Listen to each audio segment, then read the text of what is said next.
In this video, we're going to be going over the installation process for the Freedom Locker for the FJ Cruiser. This will include 2007 all the way up to 2014, and this will only work if your FJ Cruiser has the factory locker. So let's get started.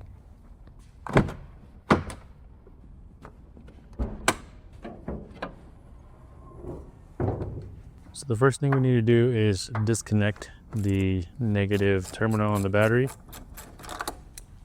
Once you have that 10mm loose, you can remove it and just tuck it out of the way so that way it doesn't make contact. Next, you would need to locate your driver's side footrest. It is supposed to be located right here. However, ours is missing. To pop it off, all you need is a pry tool to get underneath it to pry it up, and it'll pop right off. Next, we need to remove this door seal trim here on the driver's side. In order to do that, you can use your hands just to pull up, or you can use the pry tool to get underneath there.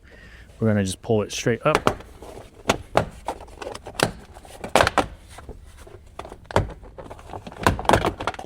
And then remove this piece from the vehicle. Next, we would need to remove the kick panel. To remove the kick panel, there is usually a plastic knob right here that you'll twist off. Once you remove that, you can remove the kick panel. Once you have that plastic knob pulled off, we can now pull the kick panel off. In order to do that, we're gonna grab it and pull it straight back. With the kick panel removed, we're gonna go down here and look up, and we'll see a blue box. So the box we're looking for is this blue one right here. It's going to have a single connector on it. It is a 10-pin connector. Yours might look different if you have a factory remote start. There's going to be a box that is attached to this one. However, ours does not have the remote start from the factory. So now we're going to pull that connector off. I'm going to be using this little right angle pick just because the tab for it is on the back side, and it might be a little bit easier to show you guys in the video.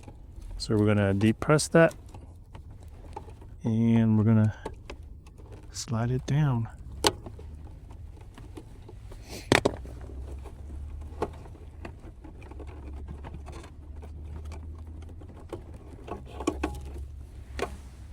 This is what you'll receive when you order the kit. So let's get this opened.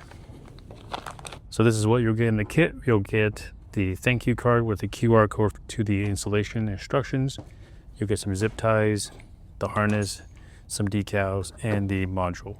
Now grab the Freedom Locker harness. There's going to be a couple plugs on there, but we're going to be looking for this one right here, which is the female plug that will correspond with that guy right there. So we're going to connect that OEM plug with the female plug on the harness. So I'm going to be in the way a little bit, but you guys understand what I'm doing here.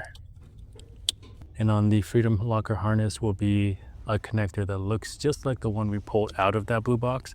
It's going to be on the other end of that female connector. So we're going to plug that right into that box. So we're going to tuck it back here to hide most of it. And then plug that guy in, make sure it clicks into place, and then we are left with one connector. This connector will be plugged into the module from the Freedom Locker kit. So here's the module. We'll plug that guy in like so and push it in until it clicks, or make sure this tab is all the way down if it doesn't click. And then we will tuck it back here, and then you can zip tie it so that way it doesn't move or rattle. Once you have the zip tied using a set of flush cut pliers, you can snip that. Now we're going to grab our key, put it in. We're going to put it in on position. We're going to look for a blue light. You turn off my light. There we go. We can see the blue light pretty clearly. Okay, now we are ready to test it out. So we're going to start the vehicle.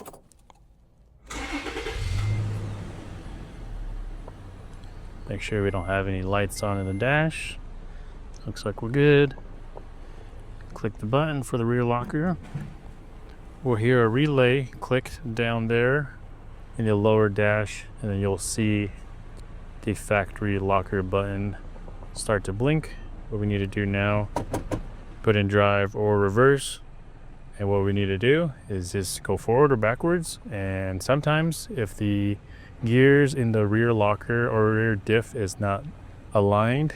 Sometimes we need to turn the wheel a little bit while we're going forward or backwards, and then the locker will fully engage. It'll also turn off ABS, traction control, and anything else along that. That way it mimics everything that turns off when the factory rear locker goes on when it's in for low. However, now you can use it in any drive mode. So we are currently in two-wheel drive, as you can see here, and then we'll also be able to use it now in for high and for low as well. And to disengage the locker, it'll be exactly the same way as factory. Click that button, it'll turn off, and if it doesn't turn off, let it roll forward or backwards and it will disengage. Once you have verified that your factory locker now works in any drive mode, you can start reassembling the vehicle, put all the panels back, zip tie any wires or anything out of the way that you haven't done so already, and you are done. But that's going to be it for this video. Hopefully you guys enjoyed it. I will have a link to this product down in the description if you guys wanted to pick one up for yourself, but that's going to be it. Hopefully you guys are subscribed to the channel. We'll see you guys next time.